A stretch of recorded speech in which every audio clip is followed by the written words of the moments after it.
Thanks so much for joining us here on the Daily Racing Form YouTube for the Thursday race of the day. I'm Gino Buccola alongside David Aragona. We're going to head on out to Aqueduct for the race of the day for Thursday. Remember, free DRF pass performances for every race of the day. Let's head on out and meet the field for this one. David, as we look at the field, I think we can kind of quickly get into the Timeform US pace projector, because the question I was going to ask you about this race was, who gets the lead in here? Yeah, there is not very much early speed in this race at all. You kind of go through the runners in the field, and it's just hard to find anybody who's been on the front end, let alone not even setting the pace, but just in attendance to the pace in any of the recent starts.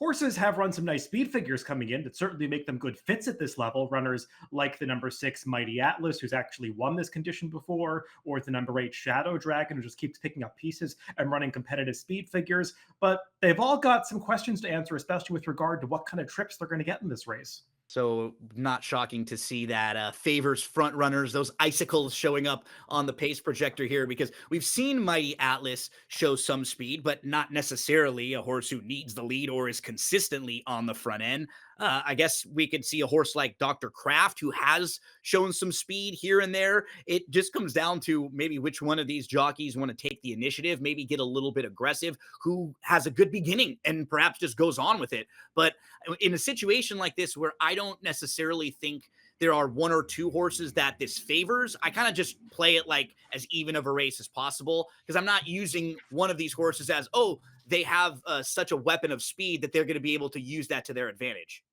Yeah, we've seen the jockey on the number 3, Dr. Kraft, Sahin Savache, since he's come down from Woodbine, be very adept at reading pace scenarios and putting horses in position to win. So it wouldn't be a surprise to see that horse get a more aggressive ride. I wonder if the number 7, Landoro, might be towards the front in this race after they put blinkers on last time, appeared to give him a little bit of a boost in his tactical speed department. So maybe he'll be a horse that's more forward in this race. Let's head on out and meet the field. We'll start with the boss. The boss is making boss moves down on the inside. This is a horse who won the Albany back in 2022, but since then has actually been at this level 10 times.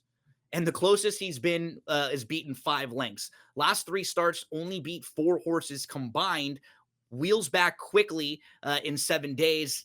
Couldn't really find that much of an excuse for the last time. It was third, was down the inside, loomed up to within 2, was actually still within striking range in early stretch before tiring and backing out of it. What do you think about the boss down on the inside here? Yeah, as you're kind of getting at, it's a little tough to make this horse a winner of a race like this just because he seems a little overmatched in a class standpoint. But he's got a few races that put him in the mix. I mean, that 80 buyer earned going this distance 4 back is not that far off some of what these horses have been running. And I think the buyer that was assigned to his last race was very conservative. I think for that level, giving those horses a 73 was a function of the pace because they just crawled up front. Those are typically horses that run numbers in the 80s. So I think you might want to bump up that last fig for boss making boss moves a little bit. But even if you do, he's more of a horse that could pick up pieces, not really a win candidate.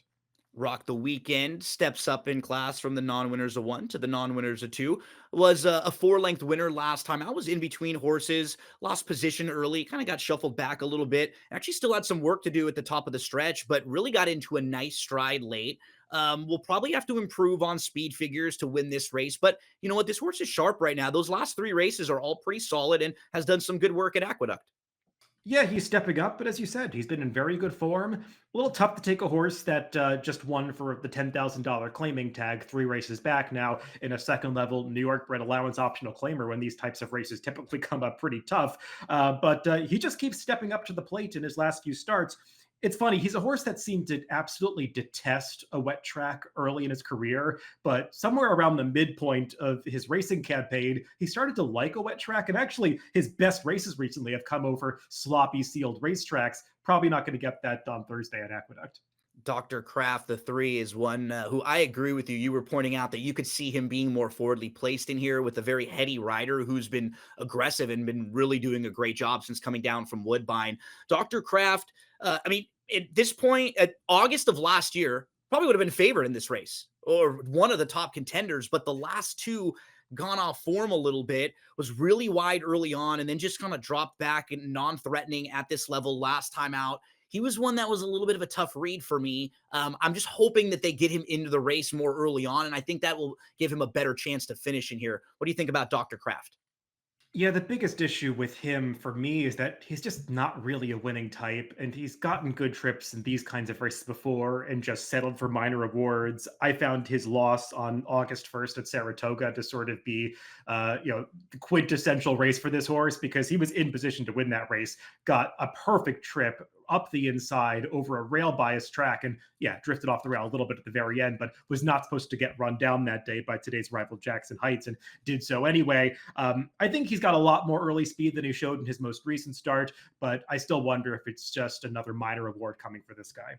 Next one is Amadeus Music, the number 4, who was a first level allowance winner against New York Breds back at Aqueduct in February. Most recently, we saw finish second at Laurel Park. It was a pretty good effort. This is a horse who's a 4-time winner at Aqueduct. And you want to talk a little bit about this race, David, a few things throughout it.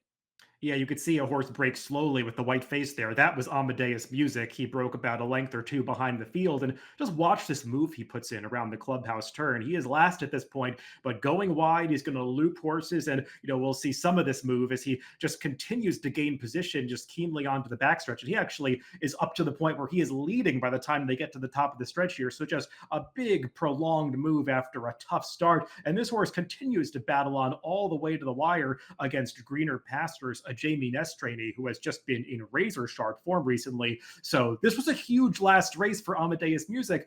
My question for you, Gino, as I throw it back to your opinion about this horse, is: are you a little concerned he's going to break slowly again? Because it's not the first time he's done that. And there's not much speed in this race, right? That's what we're talking about. If he breaks slowly and he has to make an early kind of move, you could see him having to flatten out again. If he breaks well, naturally, he should be right in the mix with most of this group. There's not a lot of horses that are very fast. So I think overall, the form is very good. Like the fact that he's proven at Aqueduct. And you were kind of hitting on the horse that beat him last time out, who went over to Parks and won a 10 allowance, but earned a 91 buyer speed figure in doing that. So this is a horse who's been facing company that's right in line with this group. And I think in a race that is probably going to be evenly matched, spread out, I don't expect anyone to take a whole lot of money in here. He could probably offer you pretty nice value. So second start back. And I like the fact that he hasn't had a lot of recent racing. I think he'll probably get a lot out of that last effort where you had race, layoff. Now he puts a few together. That's Amadeus Music, the number 4.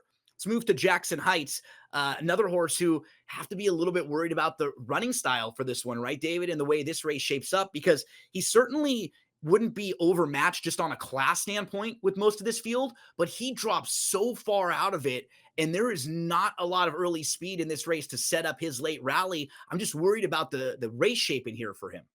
Yeah, if you look up Plotter in the racing glossary, there should be a picture of this horse because he just has absolutely no early speed. He's going to be last early, probably last by several lengths behind the penultimate horse in the field. And I mean, if a race completely falls apart, he's got a chance, like what happened at Saratoga over the summer when they went in on his pace up front, going the 1 turn mile, and he was able to pick them up late, getting a perfect trip up the inside. His form has kind of gone south since then, though. I know he's switching into a different barn for Rob Batris. His prior trainer, I believe, is serving a suspension right now. So there's a trainer switch out of necessity. Just hard to like him in a race like this where he doesn't project to get any kind of pace setup for himself. Next one is another wild card, the number 6 Mighty Atlas, who 2 starts back was a runner-up at this level, was your beaten favorite, was very good after middle moving and then just tiring a little bit. We've seen him show speed before, but he's coming off a really lackluster race in his first in his first start for a new barn. So that's always a really tough position to take a horse after they come off of a race where you're kind of scratching your head wondering where they just backed up, didn't really see very many excuses for why. Yeah, if that last race was not showing for Mighty Atlas, he'd be a pretty clear-cut favorite in this race because he Absolutely. was coming in off strong form, competitive at this level, actually won 3 back.